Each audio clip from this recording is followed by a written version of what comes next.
Okay students, ये मैं task check कर रही हूँ जगतार का। रिक्वायरमेंट है 7.5 जीटी मॉड्यूल 351 वर्ड 351 300 तक इनफ है। अभी इससे ज़्यादा मत किया करो, अवॉइड करो। चलो मे भी आपने कुछ एक्स्ट्रा लिखा होगा, मैं आपको बता दूँगी। 35 मिनट्स में कंप्लीट किया, चलो अच्छी बात है। और हाँ स्टूडेंट्स, अगर आप चाहते हो मैं आपका फ्री में टास्क चेक करूँ तो टाइप करके एक फ्री टास्क चेकिंग वाली वीडियो अपलोड की है मैंने, वो का लिंक डिस्क्रिप्शन में दिया है। उसको देख के कंडीशंस पूरी करके प्लस टाइप करके इंफॉर्मेशन टॉपिक के पिक में ही दे के टास्क भी उसके बीच स्टेटमेंट दे के करना सेंड, तभी मैं चेक करूँगी। अदरवाइज़ इतने सारे स्टूडेंट हैं तो मुझे हर किसी को बार बार इंस्ट्रक्शन देने का टाइम नहीं है कि क्या क्या करना है, इसलिए मैं वीडियोस में बोल देती हूँ। उसके लिए सेपरेट वीडियो भी बनाई हुई है। चलो देखते हैं। Some people say that team sports are more beneficial than, क्या हो गया अभी, spelling wrong, individual sports. What are the benefits of playing in a team, how can it help later in life. Okay, double question type है। Team sports हैं, beneficial हैं individual से। पूछा उन्होंने, कंपैरिजन करने की नीड ही नहीं है, सिर्फ टीम स्पोर्ट्स की ही बेनिफिट बताने हैं बस। और यही वाली स्पोर्ट्स बाद में कैसे हेल्पफुल हो सकते हैं, लाइक हाँ डबल क्वेश्चन टाइप हो सकता है कि कैसे बाद में हेल्पफुल है। It is irrefutable that sports play a great role to increase not only physical power but also mental ability कर दो, not only but also एक स्ट्रक्चर यूज हो गया। It is opined by many individuals that playing in a team provides more advantages in comparison of sports in which single person can perform. In this essay, merits of playing in team as well as its future effects will be mentioned. ठीक है, it's इसका मतलब होता है it is. जब हम ऐसे लिखते हैं इट्स, ये नहीं आना, इट्स आएगा। अपोस्ट्रोफी ऐसे नहीं आएगा, कॉन्ट्रैक्शन काउंट होएगा। वैसे भी कॉन्ट्रैक्शन आपको पता ही लिखना नहीं है। डोंट नहीं, डू नॉट, स्पेस आएगा डू और नॉट में। और वैसे जो होता है ऑफ की जगह पे time of people, right, people's apostrophe ऐसे लगा के पीपल्स टाइम, वो दूसरा होता है, राइट। ये कॉन्ट्रैक्शन काउंट होएगा। Don't, can't, could, sorry couldn't, okay, ये कॉन्ट्रैक्शन अलाउड नहीं है राइटिंग में। Okay, to commence with cooperation, C capital क्यों है अभी आपका, कॉमा के बाद स्मॉल आएगा। Cooperation is the predominant feature which can be achieved by playing in team as when, comma नहीं आना, as when players play in group, comma यहाँ पे कॉमा आएगा। They have to help each other. ये complex structure होते हैं ना, दो सेंटेंस को कंबाइन करना होता है। जो डिपेंडेंट क्लोज होता है ना, उसको लिख के कॉमा, फिर उसका दूसरा कुछ रिजल्ट या ऑपोजिट कुछ लिखना होता है। ओके, हैंस प्रोवाइडिंग असिस्ट नहीं आएगा, providing assistance to each other teaches, हाँ teaches the lesson that how to cooperate with others while playing in a team, in one team. Nice.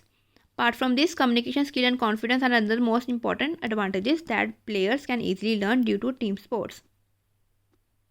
Okay, this is because as the part of one team, every player must have to share, must share their strategy and ideas regarding game with other contestant while playing for one purpose, which is responsible to teach how to communicate with others.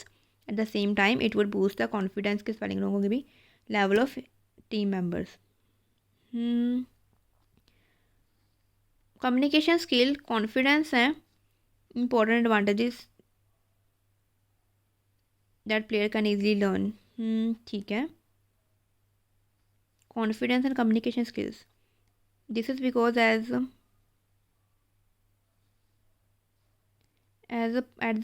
as the part of one team, every player must share his strategy and ideas regarding game and while playing for one purpose.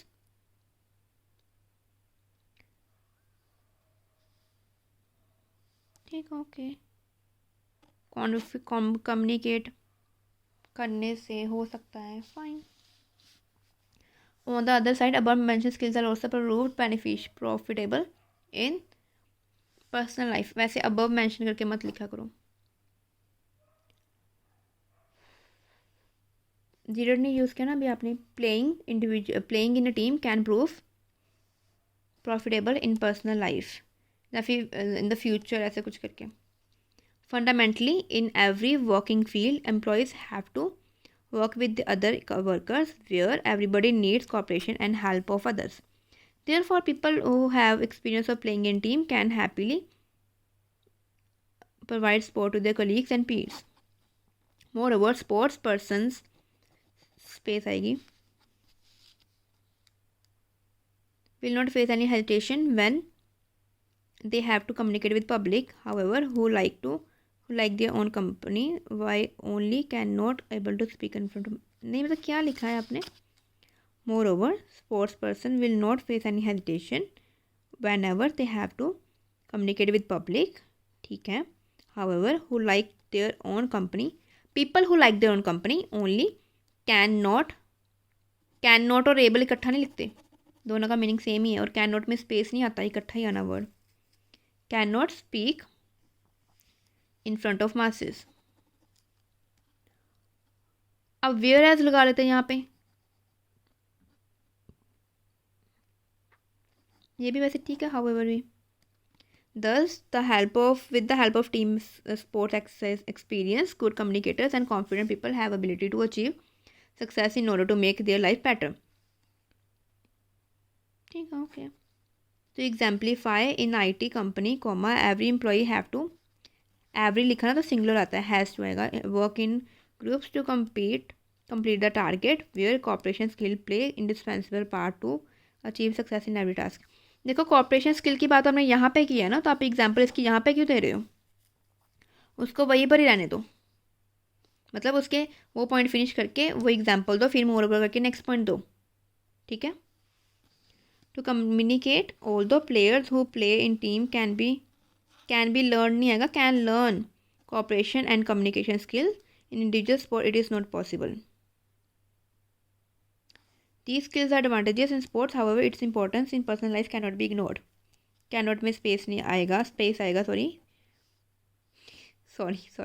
space नहीं आएगा, cannot एक ही word है, okay. आपने लिखा है although, चाहे कि जो प्ले करते हैं वो सीख सकते हैं, इसका कॉन्ट्राडिक्टरी लिखना है, वो इसके टीम प्लेयर के बारे में ही कुछ कॉन्ट्राडिक्टरी लिखना है ना आपने। तो यहाँ पे वेयर एज के कर सकते हो कि इंडिविजुअल स्पोर्ट्स में नहीं सीख सकते, वो आएगा। ये आपका ऑल द वाला स्ट्रक्चर रॉन्ग लग गया।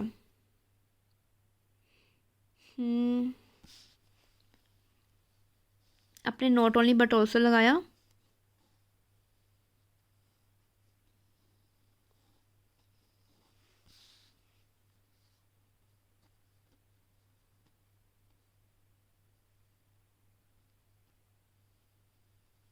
That's it. एंड ऑल्दो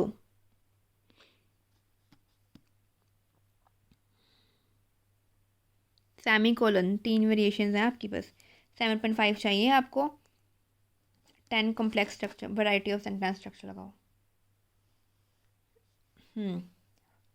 अगर 5-6 यूज़ कर रहे हो आपका 6.5 आ जाएगा, बट आपको मैं फिर भी 6.5 दे रही हूँ, आपका एग्जाम नहीं है ना, बिकॉज स्टूडेंट मुझे मेंशन कर देना आपका एग्जाम है कि नहीं।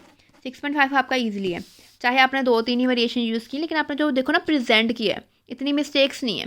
जैसे इट्स की आई थी, एक कैपिटल स्मॉल्स की आई थी, बाकी सारा आपने ठीक लिखा हुआ है, ऑल दो वाला स्ट्रक्चर रॉन्ग हो गया। फिर मैं आपको 6.5 दूंगी, आपने जो लिखा है ग्रामेटिकली उसको ऑर्गेनाइज कर रहे हो, उसको आपको पता ना 4 पैरामीटर्स के अकॉर्डिंग स्कोर मिलती है। टास्क रिस्पॉन्स होता है, ऑर्गेनाइजेशन में जो कोहेरेंस एंड कोहेसिव डिवाइसेस होते हैं ना, वो आपने ठीक यूज़ किए हैं। वो कैब का है, वाइड रेंज ऑफ वोकैब, अब फिर भी आपने एक्सप्रेस की है, हाई रेंज नहीं की, वाइड रेंज की है तो चलेगा। तो एक है कि ग्रामर में वैरायटी सेंटेंस स्ट्रक्चर यूज़ नहीं किए, बट आपकी ग्रामर मिस्टेक्स नहीं है, तो 6.5 तक आपके ईजिली आ जाएंगे। बट अगर आपको 7.5 चाहिए, थोड़ी सी वैरायटी लेके आओ, थोड़े से सेंटेंस यूज़ करो। जैसे आपने कहीं पे अनविलिंग बोला था, अनविलिंग होते हैं तो आप हेजिटेशन का बोल सकते हो, रिलक्टेंट बोल सकते हो उसका, तो थोड़े से कुछ ऐसे वर्ड एंड डिफरेंट यूज़ करने की कोशिश करो। अदरवाइज़ फिर भी आपने अच्छा लिखा है, नो वरीज़। 6 फिर भी आप इसके प्लस आ सकते हैं। आई नो आपका 7 के पास थोड़ी सी चेंजेस करो ना, एक वीक आप अच्छे से हार्डवर्क करो, आपका 7 के पास आ सकता है ईजिली। तो अगर 7.5 चाहिए वो तो थोड़ा सा डिफिकल्ट होता है ना, तो थोड़ा सा उसको 1-2 वीक और 7 पहुँचने के बाद 1-2 वीक और प्रैक्टिस करो। ज़्यादा variety of sentence structure use करने की कोशिश करो। लाइक अगर आपने यूज़ करना है, इंस्टेड ऑफ नहीं यूज़ किया, हाँ दूसरे टास्क में किया था। इंस्टेड ऑफ पार्ट ऑल दो तो आपने रॉन्ग यूज़ हो गया। वेदर और, नाइदर और, आइदर और, कितने सारे कॉम्प्लेक्स स्ट्रक्चर आते हैं। कंपाउंड कर लो, वेयर एज, वाइल ऐसे कर लो, कुछ भी। अनलेस अनटिल करने की कोशिश करो, 7.5 चाहिए। अनलेस अनटिल को अवॉइड मत करो, अनलेस अनटिल दोनों में से एक यूज़ करो ही करो। डिस्पाइट या इन स्पाइट ऑफ दोनों में से एक यूज़ करो ही करो। स्टूडेंट्स आपको पता है ना, डिस्पाइट एक ही वर्ड है, इन स्पाइट ऑफ 3 वर्ड्स हैं। डिस्पाइट के साथ ऑफ नहीं लगता, इन स्पाइट ऑफ के साथ लगता है। तो मैं आपको ना डिस्क्रिप्शन में 7 और 7+ बैंड की वीडियोस देती हूँ, उसका लिंक है, वो देख लेना। उसमें वीडियोस में ना उन्होंने भी कॉम्प्लेक्स नहीं यूज़ किए थे। एक स्टूडेंट ने काफ़ी वोकैब यूज़ की थी, इसलिए उसके 7+ ऐसे आ गए थे, और किसने उसने अच्छे वे से प्रेजेंट किया था, उसके 7 ऐसे आ गए थे। तो अगर आपको लगता है, वैसे तो वैरायटी ऑफ सेंटेंस से सीखना इतना डिफिकल्ट नहीं है, अगर आपको लगता है नहीं हो पा रहा तो उसके बिना कैसे स्कोर लेनी है वो वीडियोज़ में देख सकते हो। वैसे 6 और 6.5 की वीडियोस देने का कुछ वैसे बेनिफिट है नहीं, क्योंकि आपको रिक्वायरमेंट ही 7 है, बट फिर भी मैं लिंक डिस्क्रिप्शन में दे दूँगी, किसी और स्टूडेंट ने देखना हो तो। 7 वाली आप देख सकते हो, जगतार आपका आ जाएगा। आई डोंट थिंक आपको डिफ़िकल्टी होएगी, बिकॉज आपने जो इस वजह से प्रेजेंट किया हुआ है ना, आपकी इतनी मिस्टेक्स है नहीं। और बेटर कर सकते थे इसको ईजिली। मतलब मैं 6.5 दे नहीं रही हूँ, 6.5 ईजिली दे रही हूँ। मतलब थोड़ा सा हार्ड वर्क करो, आपके 7 आ जाएंगे। और जो थोड़ा सा और ज़्यादा वैरायटी ऑफ सेंटेंस स्ट्रक्चर लेके आने की कोशिश करो, सारे वर्ड यूज़ करो, तो आपके 7.5 आ जाएंगे। No worries. All the best, good night.